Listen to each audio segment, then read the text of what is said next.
유다와 베냐민 모든 사람들이 3일 내에 예루살렘에 모이니 때는 9째 달 20일이라.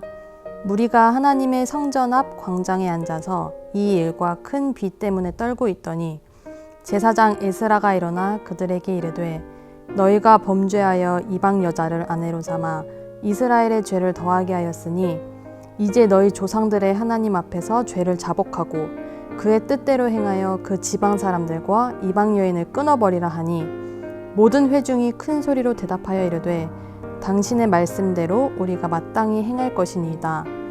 그러나 백성이 많고 또 큰 비가 내리는 때니 능히 밖에 서지 못할 것이요 우리가 이 일로 크게 범죄하였은즉 하루 이틀에 할 일이 아니오니 이제 온 회중을 위하여 우리의 방백들을 세우고 우리 모든 성읍의 이방 여자에게 장가든 자는 다 기한의 각 고을의 장로들과 재판장과 함께 오게 하여 이 일로 인한 우리 하나님의 진노가 우리에게서 떠나게 하소서 하나 오직 아사엘의 아들 요나단과 디과의 아들 야스야가 일어나 그 일을 반대하고 무슬람과 레위 사람 삽부대가 그들을 돕더라.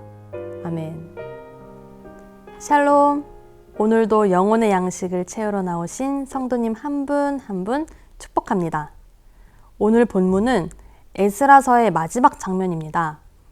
이스라엘 백성은 바벨론 포로에서 돌아와 하나님의 은혜로 회복의 시대를 맞았습니다. 무너졌던 성전을 다시 세우며 새 출발을 꿈꾸었지만 그들의 마음은 여전히 세상과 섞여 있었습니다. 겉으로는 예배가 회복된 것처럼 보였지만 신앙은 무너져 있었습니다. 이방 여인과의 결혼은 그들의 정체성을 흐리게 했고 하나님께서 구별하신 거룩함은 희미해졌습니다. 이 소식을 들은 에스라는 옷을 찢고 머리털을 뜯으며 하나님 앞에 엎드립니다. 그의 통곡은 단순한 슬픔이 아니라 다시 거룩을 회복하라는 하나님의 마음을 전하는 울부짖음이었습니다. 오늘 이 말씀은 우리에게도 동일하게 묻습니다. 너는 성전만 세웠느냐? 아니면 신앙도 함께 세웠느냐? 이제 본문을 통해 거룩을 회복하는 두 가지 길을 함께 살펴보겠습니다. 첫째, 거룩의 회복은 죄를 깨닫는 자리에서 시작됩니다.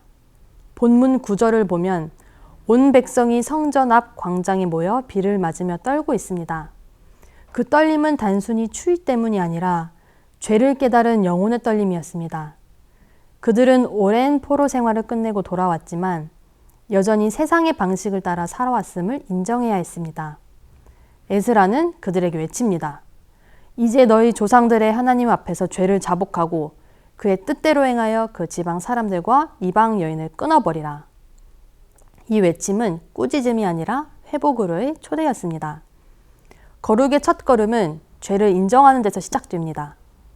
죄를 숨기면 영혼은 병들지만 죄를 고백하면 하나님은 회복의 길을 여십니다. 사랑하는 성도 여러분, 오늘 우리의 신앙은 여전히 하나님 앞에서 떨리고 있습니까? 예배는 드리지만 죄를 죄로 여기지 않는다면 우리는 이미 거룩의 감각을 잃은 것입니다. 거룩은 완벽한 사람이 되는 것이 아니라 죄 앞에서 다시 하나님께 돌아서는 것입니다. 시편 51편 17절입니다. 하나님께서 구하시는 제사는 상한 심령이라. 하나님이여 상하고 통회하는 마음을 주께서 멸시하지 아니하시리이다. 하나님은 부서진 마음을 결코 외면하지 않으십니다. 그 자리에서 거룩의 회복이 시작됩니다. 그러나 깨달음만으로는 회복이 완성되지 않습니다. 이제 그 깨달음을 행동으로 옮길 때 거룩이 열매 맺습니다. 그래서 두 번째로 나아갑니다. 거룩의 회복은 말씀에 순종하는 결단으로 완성됩니다. 이스라엘 백성은 에스라의 권면을 듣고 실제로 행동했습니다. 그들은 이방 여인과의 관계를 끊고 하나님과의 언약을 새롭게 세웠습니다. 그 결단은 고통스러웠지만 하나님께 순종하는 길을 택했습니다. 그들의 순종을 통해 공동체 전체가 새로워졌습니다. 사랑하는 여러분, 오늘 우리에게도 이와 같은 결단이 필요합니다. 하나님보다 더 사랑하는 것, 말씀보다 앞세우는 내 생각, 편안함 때문에 미루었던 순종의 자리, 그것을 내려놓을 때 거룩은 회복됩니다. 눈에 보이는 성전보다 더 중요한 것은 말씀으로 세워진 마음의 성전입니다. 하나님은 겉모양보다 중심의 순종을 원하십니다. 거룩은 말이 아니라 행동의 순종으로 완성됩니다. 야고보서 1장 22절은 우리에게 이렇게 말합니다. 너희는 말씀을 행하는 자가 되고 듣기만 하여 자신을 속이는 자가 되지 말라. 거룩의 삶은 말씀을 듣는 데서 그치지 않고 그 말씀대로 살아가는 데 있습니다. 말씀을 맺겠습니다. 에스라서의 끝은 이방 여인과 결혼한 사람들의 이름이 기록되어 있습니다. 겉으로 보면 부끄러운 명단처럼 보이지만 사실은 회개의 명단, 거룩을 되찾은 사람들의 명단입니다. 그들은 실패했지만 순종으로 다시 하나님께 돌아왔습니다. 하나님이 우리에게 물으십니다. 너는 성전만 세웠느냐? 아니면 신앙도 함께 세웠느냐? 거룩의 회복은 죄를 깨닫는 자리에서 시작되고 말씀에 순종하는 결단으로 완성됩니다. 겉모습이 아니라 중심이 변화될 때 하나님은 그 마음 위에 새로운 성전을 세우십니다.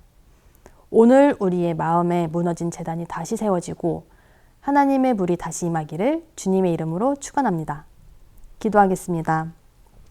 사랑이 많으신 주님, 오늘 말씀을 통해 우리의 무너진 마음의 성전을 깨닫게 해주심을 감사합니다. 깨달음에 멈추는 것이 아니라 세상 유혹을 이길 힘을 주시고 말씀에 순종함으로 거룩을 회복하게 해주세요. 우리의 회개와 고백 위에 새롭게 행하실 주님을 기대하며 예수님의 이름으로 기도합니다. 아멘.